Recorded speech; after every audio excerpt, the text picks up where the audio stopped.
Do you ever wonder what happened to your friends from high school? I mean, you were so close. You laughed together, you cried together, you shared some of the best years of your lives together. And yet, somehow through life, you just lost touch. Now it's time to relive those moments once again. Introducing the podcast that takes you back in time to the place where it all began. This is Class Reunion. We're bringing you all the gossip, secrets, and scandals from your high school days that you won't want to miss. Join us as we catch up with old classmates and dive into the wildest stories from our high school days. From those legendary parties to the infamous cliques, we're spilling all the tea on who's who and what really went down. So grab a seat, turn your volume up, and get ready for a trip down memory lane. Class Reunion, the podcast that reunites us all. Hey everybody, welcome back to another episode of Class Reunion. I have somebody here today that I have been wanting to talk with for quite a while. I have stalked his business for years, and I hope to one day be a client. With me today is Brendan Sherwood, who is the founder of Element Studios in Royal Oak, Michigan. Brendan, thank you for joining. I so appreciate it. You're very welcome. Thank you for asking. Yes. I have, we're going to get to your business a little more later on, but I have admired so much of what I've seen on Facebook and Instagram, and somehow I'm determined to bring pieces of jewelry that I've had over the years and just have you redesign something for me. So I have that on my bucket list to do. Awesome. That's a big part of what I do all the time. I know. We're going to talk about your philosophy and everything. So, but we're going to go back a little bit in the 70s and 80s, because that's the fun part of like reminiscing where we were when we all grew up and things like that. And, I was just talking to somebody the other day. This would have been my elementary school. You went to, what was elementary and middle for you? West Maple? And Franklin. Okay. Did you do any fundraisers or anything? We were talking about going door to door with these little booklets of like cards and wrapping paper that we had to go and sell to our neighbors, which you could never go door to door today. But did you have to do that? I don't think we ever did anything like that with wrapping paper or anything, but there was like, I don't know, candy sales, that kind of stuff. And then in West Maple, we did a mass production project, which is really cool. We actually did a test market on products, and then we had to go out in our neighborhoods and sell them. And then we actually had to manufacture the products, which is really quite cool. And that was kind of fun. Oh my gosh, that sounds like Shark Tank before Shark Tank. It was kind of like that, and it was actually a really cool springboard because I was surprised by what I got picked to do in that process. So it was really kind of fun. What did you make? A teacher. We made it a little corner Christmas decoration with a Christmas tree in it and some mirrors and fake snow and a little like train scale, Christmas tree. And we were able to sell them. We did actually pretty well with it, but it was quite fun, so. That's wild. I love that. Yeah. The shop teacher, Ron Coletta, was a great fun guy and a big Elvis fan. And we always thought that was funny when we were kids, but I learned to appreciate it as I got older. So. Oh my gosh, that's very cool. And then I was also thinking about I was obsessed with, I had a favorite cereal, and what was so dumb about it is I would leave that box on the counter while I was eating my cereal and read the back as if it was new information every single time. Like you just plopped it on your kitchen table. Did you do that same thing where it was like, I don't know why I thought the content was going to be any different, but I would stare at the cereal box all the time while I was eating. Absolutely. hey, you never so know. Silly. The best one was you got the new box of cereal and there was a surprise inside. So you took a bowl out of the cupboard, you poured all the cereal in it to get the prize out. So took all of the mystery out of it. And you had to fight with, you had to time it because I had other brothers and sisters. So I'm sure you did too, so you had to fight with who's going to get the prize in that box. Yeah, mine were all older, so it didn't matter. Crazy. Did you have any cartoons that you were in favor of? I was iffy on cartoons.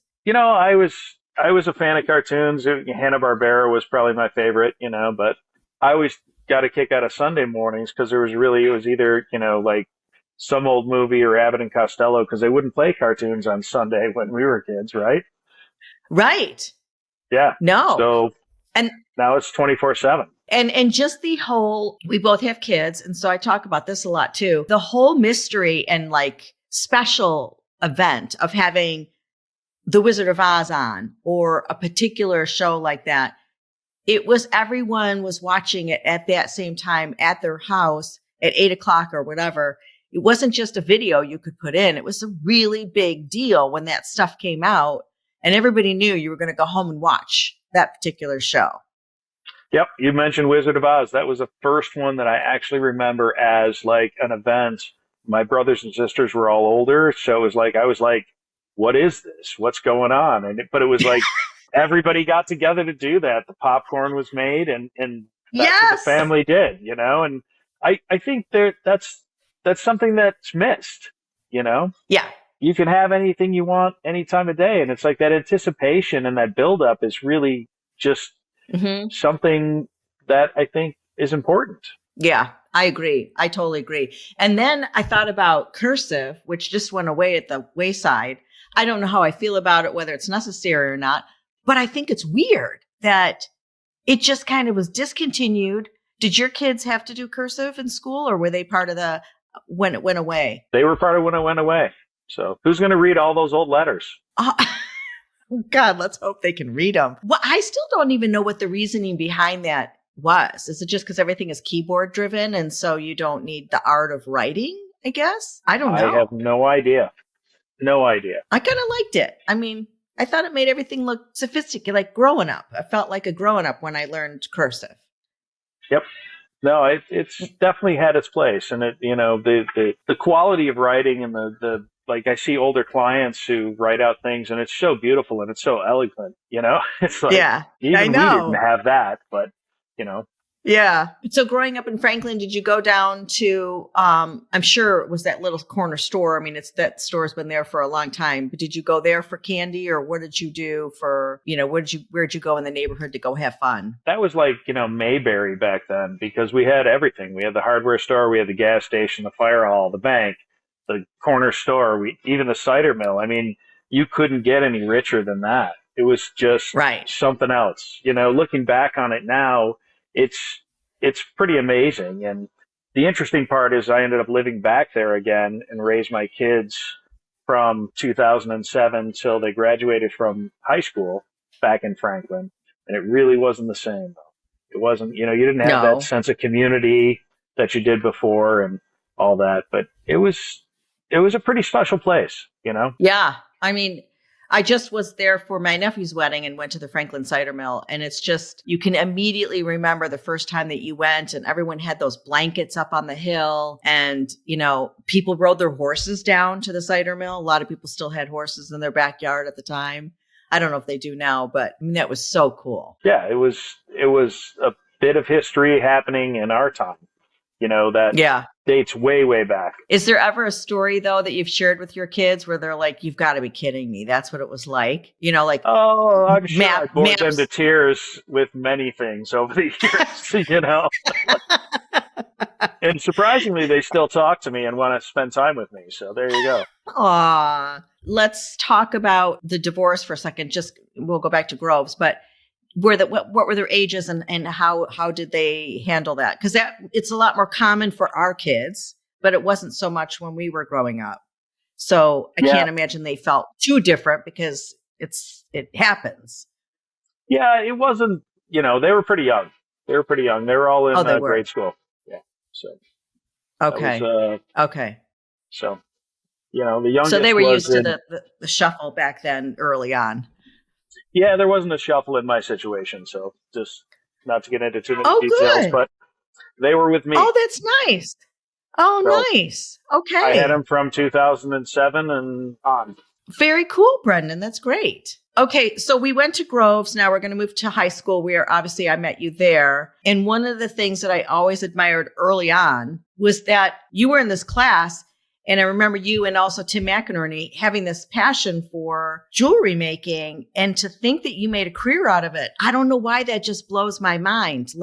So we talked about Mr. Landis, right? The teacher. Landino. Sorry. Yep. I just looked him up and I screwed it up. But was that a catalyst? Can you walk me through wanting to be in that class and then how it changed what you ended up doing for a career? Because I find that incredible. It's kind of a long story, and it goes way back to being very, very young and being dragged into that classroom with my oldest sister. Oh. Into George Landino's class when I was probably 7.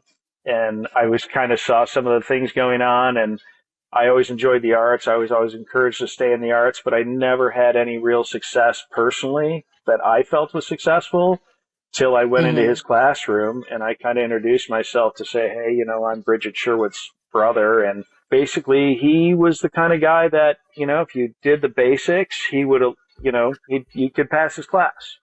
But if you showed initiative, he'd keep feeding you information and keep showing you more and more things. And so he was really a mentor, not just your basic teacher. He was available all the time, gave me all kinds of information, and I finally had success with the ideas I had in my head. I could take them to fruition, and it was quite wonderful for me because I could now see the results of my thoughts. Right. So it was pretty great. You might not even recall this, but I do remember there were moments when I could see what silver ring you were making or whatever. It was cool that I think I just remember you wearing some of the things that you made. And so from an outsider, I still remember that of you doing that kind of cool thing. So you might not have known we were all watching, but we were, that's for sure. Yeah. Well, probably wasn't really that cool, but Listen, I was a cheerleader, so it was cool because you were doing something a little more high level. So did Bridget ever stay with it as well, or she just took his class? No, she got involved in fashion and different things like that, went into knitting and, fiber design and stuff like that. So, but never really to the extent that I did. So have you, do you know what happened to him or anything? Is he still, I'm sure he's retired, or do we know if he's still? George is retired. I have not heard from him in years, but, and I, so I don't know all the history. Okay. I'm going to look him up because we want to get some of the teachers to. He's a pretty fabulous guy. He's got a long laundry list of incredible people who went through his classroom. So very cool. Anybody else that I would remember that's doing what you're doing now as an entrepreneur? Tim's still doing jewelry.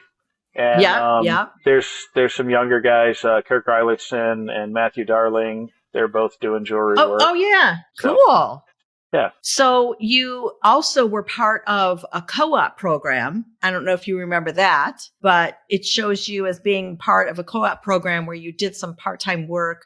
There was a class that anybody that was involved in co-op got to leave and go work somewhere as part of the course. Does that ring a bell? Oh, absolutely. Yeah. And we ran the school store as well. That was part of our curriculum. Okay. And so how did you get involved in that? I think it said you needed a counselor's notice to be a part of that class. Yep. You had to have a counselor's approval. And so basically my senior year was independent study, which I wrote my own program and did work in the jewelry room. And then I did the co-op program and I went to work at a jewelry shop in the afternoon. So that was about it. Okay. What was the jewelry store? Do you remember? Yeah, it was called Diamond Dave's. It was in Lake Orion, and it's Canterbury Village, if you know where that is, out on Joslin Road. I do. So the carriage house at Canterbury Village was a jewelry store that I worked with Diamond Dave and his cousin, who hired me, who is actually still my best friend today.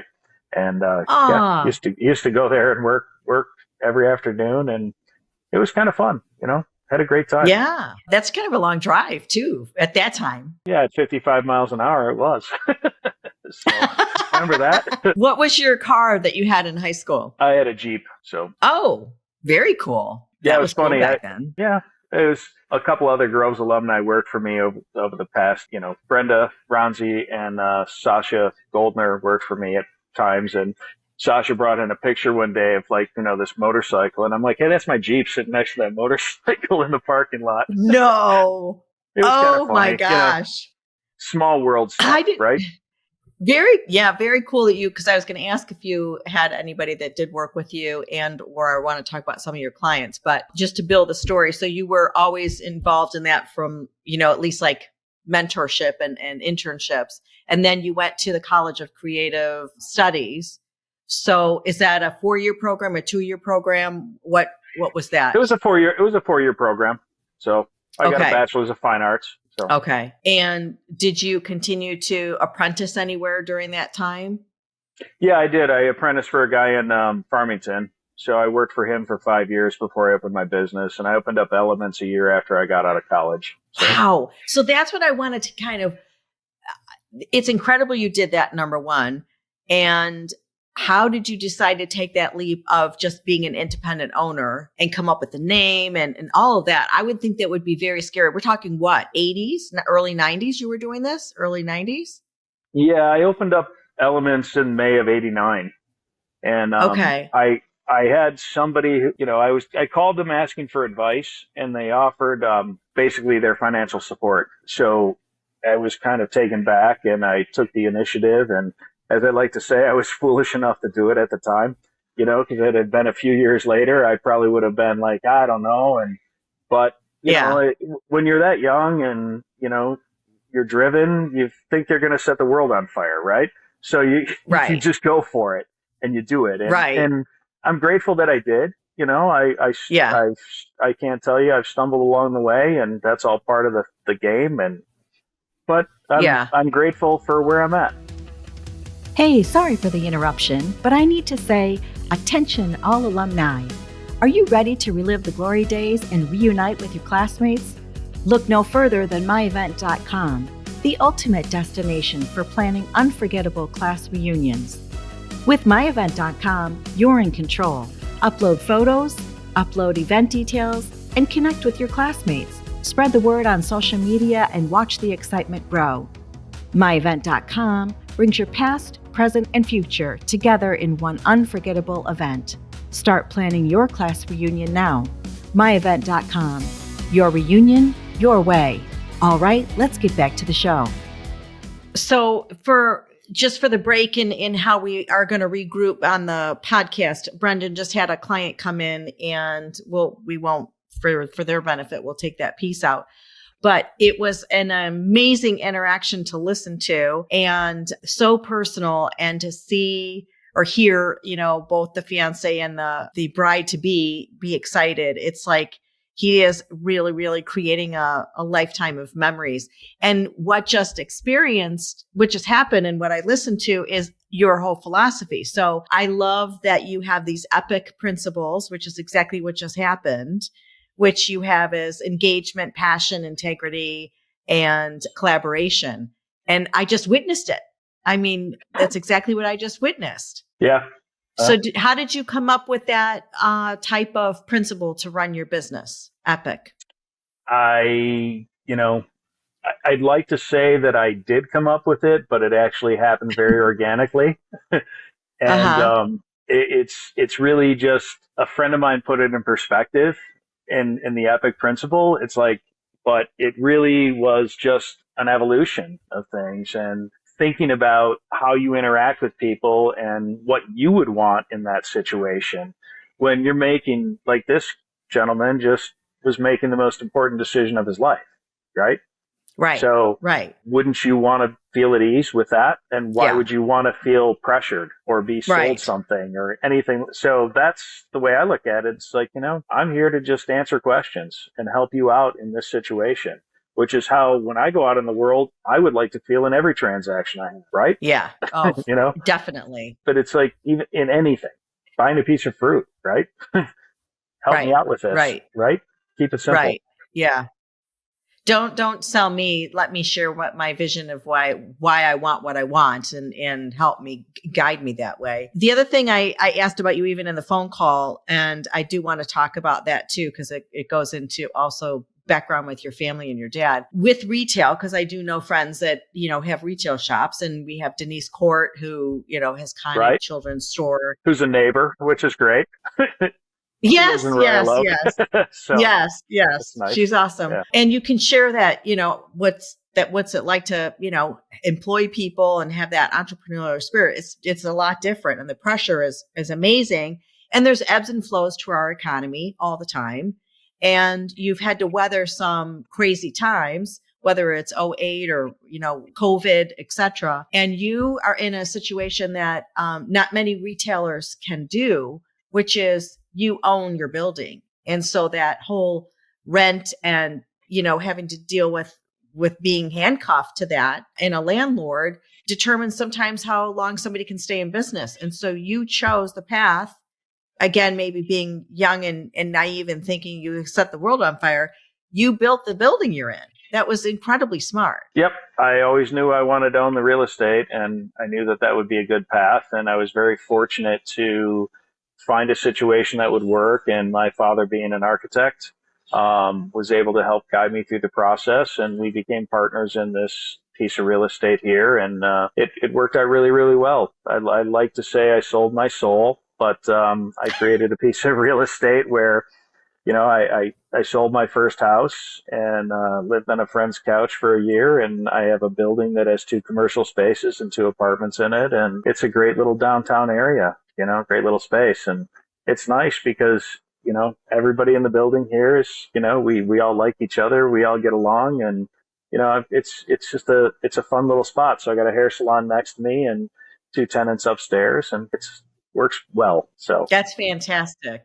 I mean, such a smart thing. And you were also the first, you said, new development within Royal Oak. I don't know officially, yes, but I was one of the first new builds in downtown Royal Oak back in 1994. So jumping through the hoops then, hopefully, were a little less arduous than they are now, because Royal Oak is it's so crammed with new parking structures and businesses and everything. I would imagine you got through some of the hoops you needed to a little bit easier back then. I don't know, but actually it was really not easy at all, because I had all the zoning and I had everything in place that I needed, but Royal Oak did not want residential in downtown, believe it or not. They only wanted commercial. They thought they were going to be office space king, and it was a painful process. Oh. So it's really kind of funny to see what Royal Oak is today based on what they thought it would be back in 1993 when we started this project. Yeah, so. Amazing. So the importance of what your dad brought to the table, I just want to share, because I was learning as you were with the customer. We talked about downtown Franklin, so everybody that's listening that's at least from our area knows the beauty and quaintness of Franklin, and there is a wonderful gazebo that sits right in the park down there. And your father built that. Yes, he did. He designed it. He didn't physically build it, but he designed it. Yes. Yes. So yes. He did a lot other with things this Franklin. Yeah. Franklin and Birmingham, you said both. Franklin, Birmingham, Bloomfield. He was in the area for over 50 years. So amazing. Yeah. That's a great partnership. I mean, there is a lot of art within your family, some places, whether it is fashion or architecture and design or jewelry making. I mean, anybody else in your family also have some unique talent? We are not that kind of family. So I'm interested when somebody has that chip that I do not carry on the left side of the brain. It's amazing. Yeah, no, my mother was also a decorator, so I grew up with that. And, grandfather was a tool and die designer. So it's just, there's a lot of that kind of stuff in the family, and a lot of entrepreneurs in my family. So in some respects, it just always seemed like a natural to be doing my own thing. Yeah. Have you designed for anybody from our school? I've had the pleasure of working for a lot of alumni. So it's been a lot of fun. So yeah, their parents, their friends, and their children as well. So, and that's probably the most flattering, because they don't have to make that choice. And the fact that they come to me, and my kids went to Groves as well, so, and their friends are now coming to me, and so it's really just, I can't say enough and how much I appreciate that, and it just feels good, Yeah, it's the highest form of a compliment. Yeah, for sure. So yeah. So is it really, if you had to divide your business, is it mostly engagement rings, or is it like someone like myself that wants to just take some old jewelry and have you kind of look at it and redesign something personal? Or I think it's probably like a good 40 to 50% of engagement, and then the rest of it is probably 30-40% of remounts, redesigns, and then the rest of it is just selling what's in the showroom, because everything in the store I make, so we don't do any merchandising. So it's all just custom through and through. So, and how did you like build those relationships of vendors? So people that you knew you wanted to do, buy their diamonds from, or the certain kinds of gems, like how did you, just being so young that you were, forge all of these really important relationships and trust who you were working with to design your rings? I was really fortunate that the people I worked for allowed me access to the people who they did business with. And so when I opened up my shop, they were available to me. So, and it just grew from there. Okay. And the I didn't know if like people gatekeep, other competitors gatekeep that info, or. Thankfully not the people I worked with, they were more like myself. So. Yeah, I love it. And I can't wait to be a customer, quite frankly. I appreciate that. This is something that you do love. And how do you slowly decide to get out of it? What is your thought process behind that? How long do you want to be doing this? Because listening to tonight and having the privilege to, hear that whole, I don't know that I could not do it. Like, it's got to be, I know it's a short high when they come and pick it up, but like, it's got to keep you going to want to do another ring. When do you decide enough is enough? I don't really feel like that is going to be a thing that I think it'll condense, like make more appointments and do a more consolidated situation. But like my dad did 3 to 4 day splits, for, years and years and years. And I don't see why I can't do the same thing, and it's, what's really cool now is I have embraced the technology. We do CAD design, we do 3D printing, as well as all the traditional manufacturing of jewelry. So I can go and visit up north and work on the laptop and design things there and send emails to clients. And, we can do a Zoom call or something like that. So I don't really feel limited by that. And I don't really feel like I'm going to have to, retire at a certain point. I'll work as long as I can, as long as I enjoy it, That's awesome. So. And you talked about going up north because you do have a place around Traverse City. We don't have to say exactly where it is, but you're up there and, there's nothing better than that. So what I do love about Gen X is, we've had to really shift to a lot of different technology, even trying to get this, recorded today. And you still were able to embrace it and use it to your advantage in your business. That's what I think is so great about us. We didn't have any of this stuff growing up, and yet we are still capable of learning all this new technology to help automate part of the business. And I think it's awesome. Yeah, I find it, I always use the analogy of, remember setting the digital clock for your parents? Yes. Right? Yes. So there are moments when my children do things for me. So, it's just, it's a progression, but it is. But I agree. We've seen major changes. Yeah. Yeah. And we went from, records to CDs to 8-track to 45s to, there was something else in between 45. It was another weird size. I can't remember, but like, we had all different kinds of ways to listen to music and never batted an eye. We just adapted. Right. Now everybody's back to listening to vinyl. I know. I was in a restaurant and they were playing vinyl music and I was like, I have got to go back. I do. I have to go back and buy a turntable. It was like just great. It was a Godfather album. Nice. It was epic. It was really great. Yes. I still have all my old vinyl. Do you really? Yeah. Oh, we got rid of all of ours thinking it wasn't a big deal. And I think Sam's Jams bought them or something, and right. Oh, I wish we There's had an old name. Again, Sam's Jams, yeah. Because going back to reading the cereal boxes, you took the album and I was always looking at the back. I was always looking at the inserts. Nothing was going to be any new, but it was like I would read the words that way, and I was obsessed with who wrote the song and all of that. It was like the album cover was part of the whole religious experience, Yep, agreed. How many people do you employ in your store? I have 3 people. I have 1 full-time, 2 part-time people, and I have an apprentice as well. So, I've always kind of enjoyed having people come in and who show some initiative and want to learn, and I'm always happy to teach them things, so. To pay forward that philosophy that, you had, that you were granted. Well, I will let you go have a beer. It's so well deserved. And I thank you for letting me be along in that journey. I like that that customer came in. I mean, the whole family was there. I don't know how much we're going to keep in and edit for their own privacy, but how incredible to hear his whole family come in and be excited for the ring and how proud he was of how it turned out. Like, that's what you do in a nutshell. And it was so cool to be a part of it. So it was kind of serendipity that they showed up while we were doing the podcast. It was nice. Yeah, thank you. It was nice. I appreciate the opportunity to do this. Thank you. Well, we're going to keep in touch because, like I said, it's on my bucket list. So I'll have to figure out what I have to show you and what I want to, have redesigned. But I think it would be a cool thing to do before the reunion, so I can wear something from your store that you've made me. That would be awesome. How awesome would that be? That'd be fun. That'd be fun. So. Yes. Well, Brendan, thank you so much. And I loved catching up with you. Like I said, I've been watching the website and everything you've published for a really long time. So kudos to you. You've had a great success with your jewelry making, which goes all the way back to our high school. And I think that's incredibly cool that you found your calling. So thank you so much for your time. I appreciate it. Thank you too.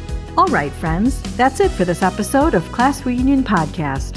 Thank you so much for listening. And if you enjoyed this episode, please subscribe to the show, write us a review, and share this podcast with a friend. Until next time.